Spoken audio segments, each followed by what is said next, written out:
الحمد لله رب العالمين والعاقبة للمتقين والصلاة والسلام على سيدنا محمد وعلى آله وصحبه أجمعين أما بعد.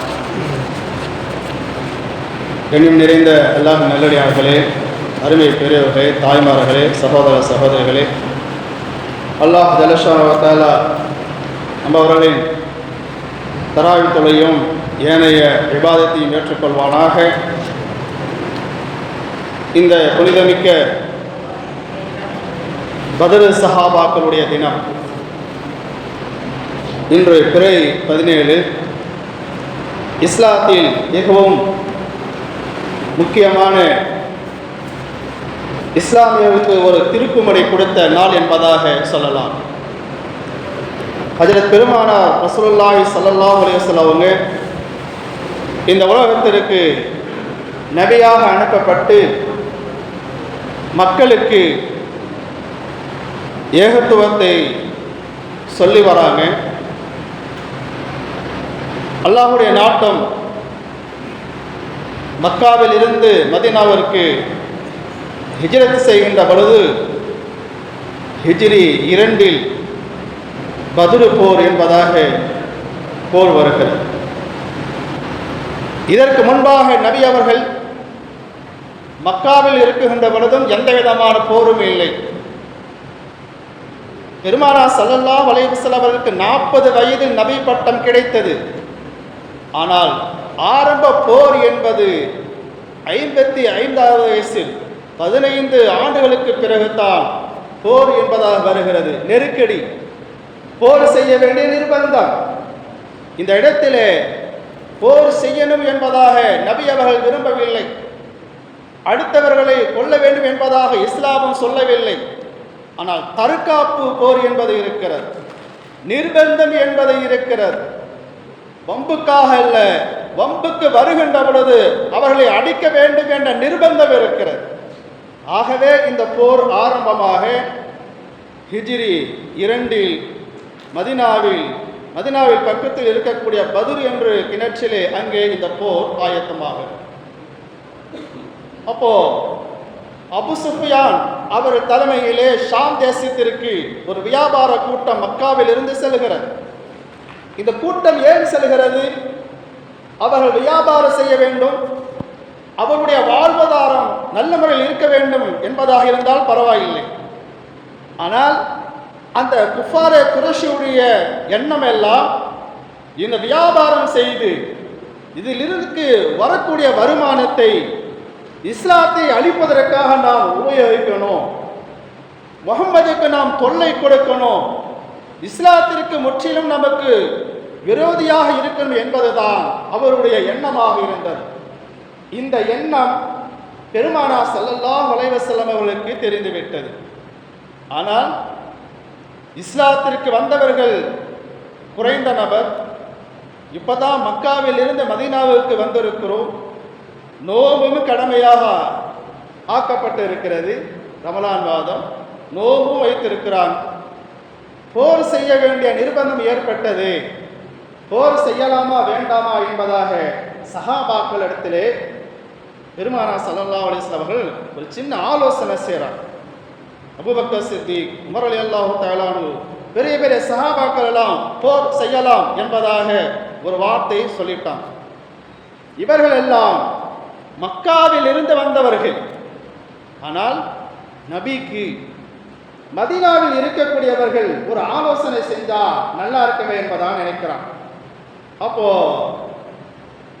சஅத் இப்னு முஆத் என்று சொல்லக்கூடிய அந்த சஹாபி ரசூலா கேட்கிறான், போர் செய்யலாமா? மதீனாவாசிகள் நீங்கள் சொல்லுங்க என்பதா. உடனே சொல்றான், போர் செய்யலாம். நான் மதீனாவில் இருக்கக்கூடிய நபர்களுக்காக நான் பேசுகிறேன். எந்த விதமான ஆட்சேபனையும் இல்லை. நபி அவர்களே, நீங்கள் கடலில் குதிக்க வேண்டும் என்று சொன்னாலும் நாங்கள் குதிப்போம், ஏன் எதற்கு என்பதாக கேட்க மாட்டோம் என்பதாக மதீனா சஹாபி சொல்லுகின்ற பொழுது பெருமானார் ஸல்லல்லாஹு அலைஹி வஸல்லம் அவர்களுக்கு கொஞ்சம் ஆர்வம் வந்துவிட்டது, தைரியம் வந்துவிட்டது. 100 நபர் சொல்லவில்லை, 1000 நபர் சொல்லவில்லை, ஒரே ஒரு நபர் சொன்ன வார்த்தை, அந்த வார்த்தை நபியுடைய கல்வை தொட்டது. அவர்கள் பெருமானார் ஸல்லல்லாஹு அலைஹி வஸல்லம் சந்தோஷம் தாங்க முடியல. வேறொரு ரிவாயத், நபி அவர்கள் சஜிதாவிலே இருக்கிறார். நபிக்கு என்ன கவலை என்று சொன்னால், வெற்றி தோல்வி என்பது அல்ல, நாங்கள் குறைந்த சஹாபாக்களே இருக்கிறோம். ஒரு கால், ரப்பே நீ நாடி தோல்வியை கொடுத்து விட்டால், சஹாபாக்கள் குறைந்து விட்டால், இன்ஷிவித்த லம் துஅபர், நீ நாடிவிட்டால் சஹாபாக்கள் குறைந்து விட்டால் உன்னை வணங்குவதற்கு யாருமே இருக்க மாட்டார்களே என்பதுதான் நபியினுடைய கவலை. பொருள் சொத்து என்பது அல்ல, தீன் குறைந்து விடமே, தௌஹீத்வாதிகள் குறைந்து விடுவார்களே என்பதுதான் நபிக்கு உண்டான கவலை. அபூபக்கர் சித்திக் ரலியல்லாஹு தஆலா சொன்னார், சஜிதாவில் துஆ கேட்கின்ற பொழுது அவர் சொல்லக்கூடிய வார்த்தை, உங்களுக்கு நாங்கள் பலமாக இருக்கிறோம், அல்லாஹ் வெற்றியை கொடுப்பான் என்பதாக அபூபக்கர் சித்திக் ரலியல்லாஹு தஆலா அவர்கள் உறுதுணையாக இருக்கிறார். ஏனைய சஹாபாக்களும் இருக்கிறார்.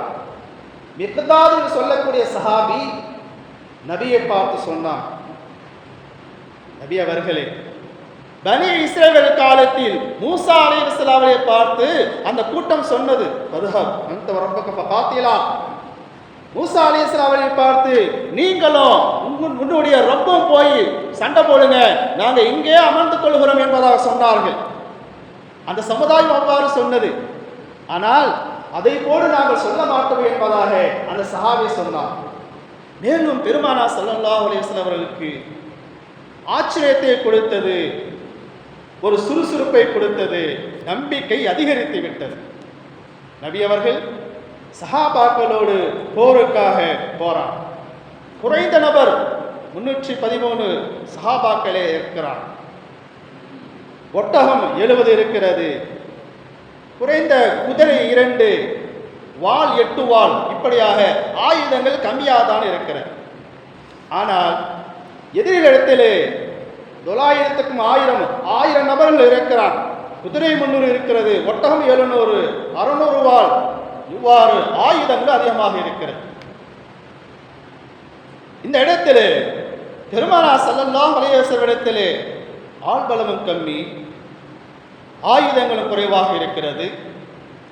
அவர்களுக்கு நபி அவர்களுக்கு உண்டான ஒரு தைரியம், அல்லாஹ் நபியாக அனுப்பி வைத்தார், அல்லாஹுடைய மார்க்கம், அல்லாஹுடைய தீனை அழிப்பதற்காக ஒரு கூட்டம் வருகிறது. ஆகவே அல்லாஹ்விற்காக வேண்டி இந்த போரை நாம் நடத்துகிறோம் என்பதாக போருக்கு சென்று சஹாபாக்கள் போர் செய்கிறார். ஆனால் எதிரியில் இருக்கக்கூடியவர்கள் பெரும் பெரும் தலை, அபூஜஹல் இருக்கிறான், உத்பா, ஷைபா, உமையா, இது போன்று உண்டான ஆட்கள் இருக்கிறான்.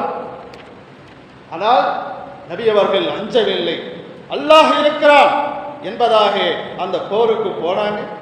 போர் செய்கின்ற பொழுது சஹாபாக்கள் வாளை தூக்குவதுதான் எதிரிகளுடைய கழுத்து அறுபட்டு கீழே விழுகிறது. இது என்ன ஆச்சரியம்! அல்லாஹ் மலக்குகளை வைத்து அந்த போரை நடத்தினான். செல்வது நபி, தீனுக்காக, அல்லாஹ்விற்காக. சஹாபாக்களும் குறைவு. அல்லாஹ் தஆலா அருள்மறையிலே சொல்கிறான், 1000 நபரை அனுப்பினோம், 3000 நபரை அனுப்பினோம், 5000 நபரை நாம் மலக்குகளை அனுப்பினோம் என்பதாக அல்லாஹ் சொல்கிறான். ஏன்? தீனுக்காக வந்தாங்க. அந்த சஹாபாக்கள் நோன்பு வைத்துக் கொண்டு பகல் நேரத்திலே பிறை 17 வெள்ளிக்கிழமை போருக்காக சென்றார்கள். அவருடைய நீயத்தை அல்லாஹ் பார்த்தார். தீனுக்காக அவர்கள் போராடினார், மார்க்கத்திற்காக போராடினான். போர் செய்ய வேண்டிய நிர்பந்தம், நபி அவர்கள் மஷூரா ஆலோசனையெல்லாம் செய்துதான் அந்த போருக்கு புறப்பட்டாங்க. போர் நடந்து கொண்டிருக்கின்ற பொழுது எதிரிகள் சாரை சாரையாக கீழே விழுந்தார்கள். அல்லாஹ் தஆலா வெற்றியை கொடுத்தான். அதுதான் அல்லாஹ் தஆலா சொல்வான், வலக்கது நஸ்ரக்கும் அல்லாஹு பி பத்ரின் வ அன்தும் அதில்லா. அப்படியே உங்களுக்கு பத்ர் போர்க்களத்திலே நாம் வெற்றியை கொடுத்தோம், வ அன்தும் அதில்லா, வெற்றி கொடுத்தோம் என்பதா சொல்லி அல்லாஹ் முடிக்க அடைக்கல வாந்தும் அதில்லா, நீங்கள் குறைந்த நபராக இருந்தீர்கள். ஆக உங்களுடைய ஈமான், உங்களுடைய தௌஹீத், உங்களுடைய ஆள்பலம் அல்ல, உங்களுடைய குவத் அல்ல, உங்களுடைய உடல் வலிமையும் அல்ல. ஈமான் நல்ல முறையில் இருந்தது, தக்குவா இருந்தது, குறைவான நபராக இருந்தீங்க. நீங்கள் நல்ல நியத்தோடு வந்தீர்கள், உங்களுக்கு நான் வெற்றியை கொடுத்தேன் என்பதாக அல்லாஹ் சொல்லுகிறான். அந்த ஒரே ஒரு போர் தான் ஆரம்பமான போர். போர் அதிகமாக நடந்திருக்கிறது. அந்த ஒரு போர் தான் ஏன் முக்கியமாக குஃபாரை குறைஷி தலையெல்லாம் விழுந்து விட்டது. அபூஜஹல் போய்விட்டால், உத்துபா, சிபா இது போன்ற தலைவரெல்லாம் சென்று விட்டார்கள். இஸ்லாம் வளருவதற்கு அந்த போர் தான் ஒரு ஆயுதமாக இருந்தது, ஒரு அத்தாட்சியாக இருந்தது. இன்று உலகத்திலே 200 கோடி முஸ்லீம்கள் வாழ்கிறோம் என்று சொன்னால் அந்த முதல் போர் இஸ்லாத்திற்காக போர். எதிரியை வீழ்த்துவதற்காக அல்ல, பொருளை சூறையாடுவதற்காக அல்ல, பெண் ஆசை அல்ல, பொருள் ஆசை அல்ல, அவர்கள் அழிப்பதற்காக வந்தார்கள். ஆகவே தற்காப்பு போர் தான் பத்ர் போர். போர் என்பது நபி சொல்லிட்டான். போர் விதிமுறை. குழந்தைகளை கொல்லக்கூடாது, பெண்களை கொல்லக்கூடாது, வயோதிகளை கொல்லக்கூடாது. சண்டைக்கு வருகின்ற வாலிபர்கள் எவர்கள் ஆயுதம் எடுத்து அடிக்க வருகிறாரோ அவரைத்தான் கொல்ல வேண்டும், அவரைத்தான் துணிந்து சண்டை போட வேண்டும் என்பதாக பெருமானார் ரசூலுல்லாஹி ஸல்லல்லாஹு அலைஹி வஸல்லம் அவர்கள் போர் எவ்வாறு செய்ய வேண்டும் என்பதை முதலில் ஒரு முன்மாதிரியாக சொன்னவர்கள் தான் அண்ணனும் பெருமானார் ரசூலுல்லாஹி ஸல்லல்லாஹு அலைஹி வஸல்லம். அப்படிப்பட்ட போர் தான் பத்ர் போர். ஆகவே இந்த போர் நடந்தது இஸ்லாத்திற்காக வேண்டி. குறைந்த நபர் அல்லாஹ் நீயத்தை பார்க்கிறான். ஆகவே இன்று வரை நாம் முஸ்லிமாக இருப்பதற்கு அதுதான் காரணமாக இருந்தது. ஆகவே இதனுடைய படிப்பினை நமக்கு என்னவென்று சொன்னால், எதுவும் நாம் அல்லாஹ்வுக்காக செய்ய வேண்டும். குறைந்த நபர் அல்ல, 2 நபர் அல்ல, 3 நபர் அல்ல, நீயத் சரியாக இருக்குமையானால் அந்த காரியத்தை முடித்து வைப்பது அல்லாஹ்வுடைய பொறுப்பாக இருக்கிறது. ஆகவே அப்படிப்பட்ட சிந்தனையோடு நாம் இருக்க வேண்டும். அல்லாஹ் ஜல்லஷானஹு தஆலா இப்படிப்பட்ட வீரத்தை நம்முடைய சமுதாயத்திற்கும் நம்முடைய வாலிபருக்கும் அல்லாஹ் தஆலா தருவானாக. இந்த உலகத்தில் வாழும் காலமெல்லாம் யாருக்கும் பயப்படாமல் படைத்த ரப்புல் ஆலமீனுடைய பயத்தோடு வீரத்தோடு வாழக்கூடிய தன்மையை வல்ல ரஹ்மான் நமக்கு அனைவருக்கும் தருவானாக. நம்முடைய பாவத்தை மன்னித்து சுவனத்தை தந்து அருள் புரிவானாக. வாஹிர் தவான் அல்ஹம்துலில்லாஹி ரப்பில் ஆலமீன். அஸ்ஸலாமு அலைக்கும் வரஹ்மத்துல்லாஹி வபரகாத்துஹு.